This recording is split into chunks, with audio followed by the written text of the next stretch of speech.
कुंड्यातली टीप बघा किती सरळ आणि समोरासमोर आलेली आहे आणि फिटिंग करण्यापूर्वी पण टीप सरळ आहे। तर अशा पद्धतीने ब्लाऊज फिटिंग झालेला आहे। तर असा फिटिंग एका सरळ रेषेत कसा करायचा ते पुढे व्हिडिओमध्ये आपण बघूयात। तुम्ही पण पटकन शिकाल। फिटिंगची टीप जर तुमची तिरकी येत असेल तर एकदम परफेक्ट ब्लाऊजला फिटिंग कशी करायची ते पुढे व्हिडिओमध्ये मी दाखवले आहे। व्हिडिओ स्किप न करता पूर्ण बघा आणि छान अशा कमेंट करा आणि नवीन बघत असाल तर चॅनलला सबस्क्राइब जरूर करा।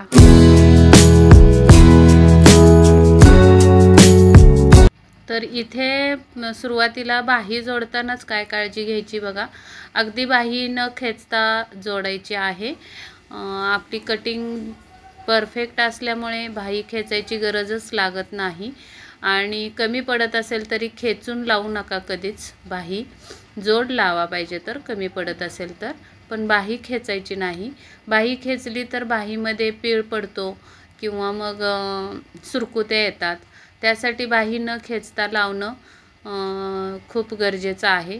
ही पहिली टिप झाली तुम्हाला। त्यानंतर बाही जोडून घेतल्यानंतर आपल्याला सुलट्या बाजूने एक टिप मारून घ्यायचे। एक्स्ट्रा कापड दिसत असेल तर ते कट करून टाकायचे आणि सुलट्या बाजूनी पाव इंचावर एक टिप टाकायचे आणि मुंड्यातली जी टिप आहे ती वरच्या साईडला बाहीच्या बाजूला ढकलून आपल्याला कडेनी पाव इंचाच्या अंतराने टिप मारून घ्यायचे। त्यानंतर टिपच्या बाहेर जे दोरे किंवा एक्स्ट्रा कापड दिसत असेल ते कट करायचं। बघा किती समोरासमोर मुंड्यातली टिप आलेली आहे आपली। त्यानंतर ब्लाऊज उलटा करायचा आणि परत अर्धा इंच मार्जिंग सोडून टिप मारून घ्यायचे ब्लाऊजला। अशी टिप मारल्याने आतून सुद्धा ब्लाऊज फिनिशिंगला छान दिसतो आणि दोरे बाहेर येत नाहीत किंवा मग नंतर ब्लाऊज उसवत नाही। तर इथे शोल्डर जर तिरकी दिसत असेल आपली तर थोडीशी टिप मारून सरळ करून घ्यायची। नंतर बाही मध्य ठेवायचा, बाहीचा मध्य शोल्डरवर आणि न खेचता लावायचे। माझा हात कसा वळतोय बघा त्या पद्धतीने ब्लाऊज वळवत आपल्याला टिप मारून घ्यायचे, बाही जोडून घ्यायचे आणि अर्ध्यातून सुरू करून मग नंतर अर्धा राहिलेला पार्ट ब्लाऊज उलटा करून नंतर बाही जोडून घ्यायचे। सराव नसेल अशा पद्धतीने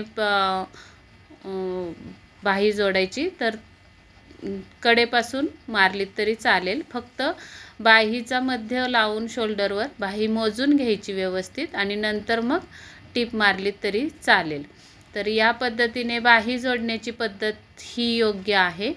ती तुम्हाला दाखवावी वाटलं फिटिंग करण्यापूर्वी, कारण आपला टॉपिक आहे ब्लाऊजला फिटिंग सरळ रेषेत कशी करायची ते।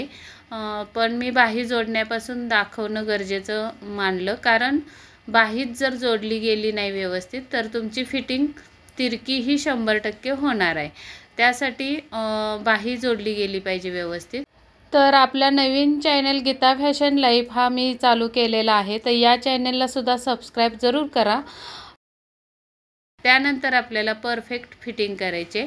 आता इथे माझं माप कोणतंही असू द्या, फिटिंगचं तुमचं वेगळं असू शकतं। तर मी तुम्हाला थोडक्यात सांगते।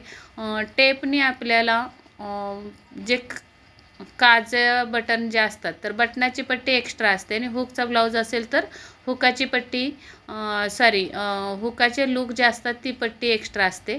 ते सोडून आपल्याला टेप लावून घ्यायचं आहे आणि जे कमरेचं माप आहे आपलं ते कमरेचं माप टेपने अंतर घेऊन खून करून घ्यायची आणि त्या खुनेच्या पुढे जेवढं पण राहिलेलं आहे आपलं टेपवर अंतर त्याचा चौथा भाग करून आपल्याला उलट्या साईडनी एका साईडला खून करून घ्यायचे। नंतर गळ्यापासून अप्पर चेस्टचा चौथा भाग टाकून खून करून घ्यायचे आणि इथे बाहीजवळ दंडघेराचा अर्धा भाग अशी खून करून घ्यायचे आणि नंतर या तिन्ही खुणा एका सरळ रेषेत टिप मारत आणायची आहे।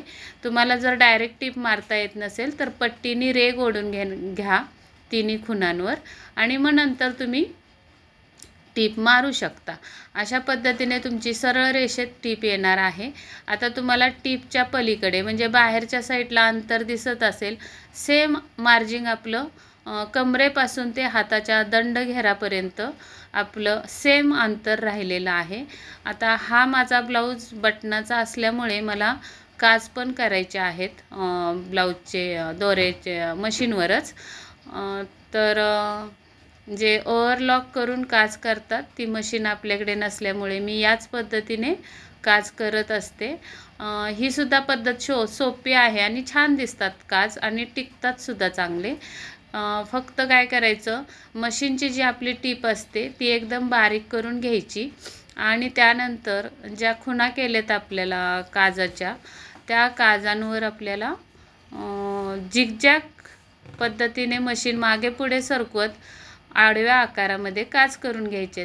इतकं सोपं आहे आणि एकदा हात बसला की एकदम व्यवस्थित झिगझॅगमध्ये काजेसुद्धा जमतात. आपल्याला सराव केला तर सगळं शक्य असतं. तर सराव करा, तुम्हाला पण असे काज करता येतील. मी तर नेहमी बटनांच्या ब्लाऊजला असेच काज करत असते आणि छान दिसतात काज, अजिबात वाईट दिसत नाहीत. फक्त पहिला जो काज असतो गळ्याजवळचा त्या काजाला आपल्याला ब्लाऊज उलटा करावा लागतो, कारण आपल्याला पकडायला ब्लाऊज राहत नाही. म्हणून मग उलटा केला की हाताखाली ब्लाऊज मागे पुढे सरकवण्यासाठी स्पेस मिळते. अशा पद्धतीने फिटिंग झालेली आहे पूर्ण आपल्या ब्लाऊजची. तर बघा किती समोरासमोर बुंड्यातली टीप आली. फिटिंगची टीपसुद्धा तुमच्या समोरच दाखवली मी. एकदम 1-1 इंच सगळीकडं मार्जिन शिल्लक राहिलेलं आहे. तर हा व्हिडिओ तुम्हाला कसा वाटला? नक्कीच आवडला असेल तर कमेंट करा, एक लाईक करा आणि भरपूर शेअर करा आपल्या मित्रमैत्रिणींना, जे कोण टेलरिंग काम करतात त्यांना. आणि आपला नवीन चॅनल सुरू झालेला आहे गीता फॅशन लाईफ, या चॅनलला सबस्क्राईब करा.